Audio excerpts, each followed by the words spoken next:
So 2025 was an incredibly challenging year for us at Gleaners, but also a rewarding year as we work to step up to meet those challenges.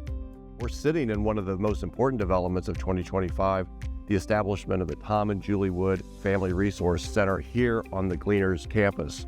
Our most significant part of the Resource Center is our partnership with Gennesaret Free Clinic, co-located here, providing free medical services to people in need here on the Gleaners campus. We have 4 outreach managers here employed by Gleaners, supporting our neighbors in need by helping them access the services and programs for which they're eligible, and a variety of other partners like WIC, like the Marion County Health Department, like Legal Aid, like SEQOA, helping our senior citizens find services that they need. Putting that all together, we're helping provide wraparound services so that people can actually pull themselves out of poverty, which of course is the ultimate cause of food insecurity in the first place.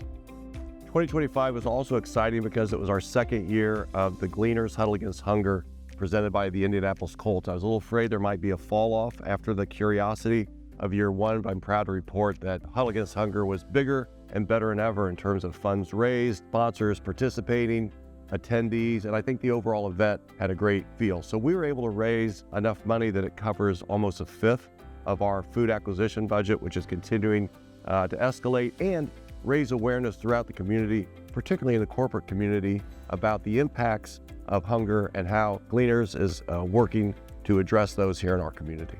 A lot of our challenges of 2025 were driven by the unprecedented increase in need among Hoosiers facing hunger. It's a decade-high rate of food insecurity in our state and really around the country. Gleaners has risen to that challenge. We had a record distribution of food, not only in our on-site pantry here at Gleaners, but throughout the 21 counties that we serve in Indiana. We served 2 million households throughout the 21 counties during 2025. That's almost a 10% increase over last year, which was already a record year. So it's raising the bar on top of raising the bar. And 350,000 of those households were served right here through our on-site pantry at Gleaners.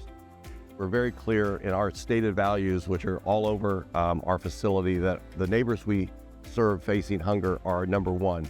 But our number two is our employees that help us serve those neighbors. And we focus on making sure that this is a good place to work and we treat the employees well that we ask so much from. We're really excited that this year, 2025, that focus was recognized by Inc. magazine, which named us one of the best places to work in the country in 2025, and the only nonprofit so recognized. But it's also important that the employees feel that they're supported, because we are asking more and more of them as the need for our neighbors continues to escalate.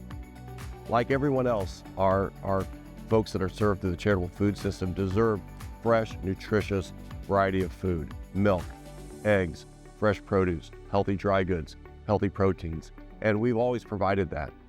We wanted to hold ourselves to an even higher standard and put our money where our mouth is by declaring the nation's first satisfaction guarantee for charitable food to the people that we serve. Basically saying, if you're not satisfied with the quality of the food that we're providing you, we'll replace that with no questions asked.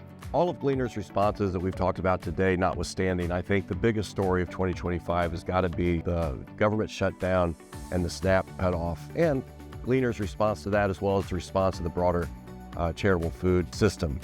We went all hands on deck here at Gleaners when demand skyrocketed, uncertainty and fear skyrocketed surrounding the government shutdown and the SNAP cutoff. So we worked hard to increase our inventory. We usually have 25 semis a day coming on and off our lot. That skyrocketed to 60 semis a day. We had to ask our warehouse and transportation staff to go from 8-hour days to 12-hour days. I think another important aspect of the government shutdown was it helped Hoosiers and Americans in general realize what SNAP is really all about. That's support for the working poor. That if people can work on SNAP, they are working. Some can't. Because of the 610,000 people that are on SNAP, 264,000 of them are children. 80,000 of them are seniors. Another significant number are disabled. They can't work and shouldn't be penalized for not being able to work. So when the SNAP rug gets pulled out from under them, it has really horrific consequences. And I think Americans increasingly understood that SNAP was there to step into the breach for the working poor. Here at Gleaners, we've always prided ourselves on the quality of the food that we provide Hoosiers facing hunger. And I just want to say thank you to everyone for helping us make that happen each and every year.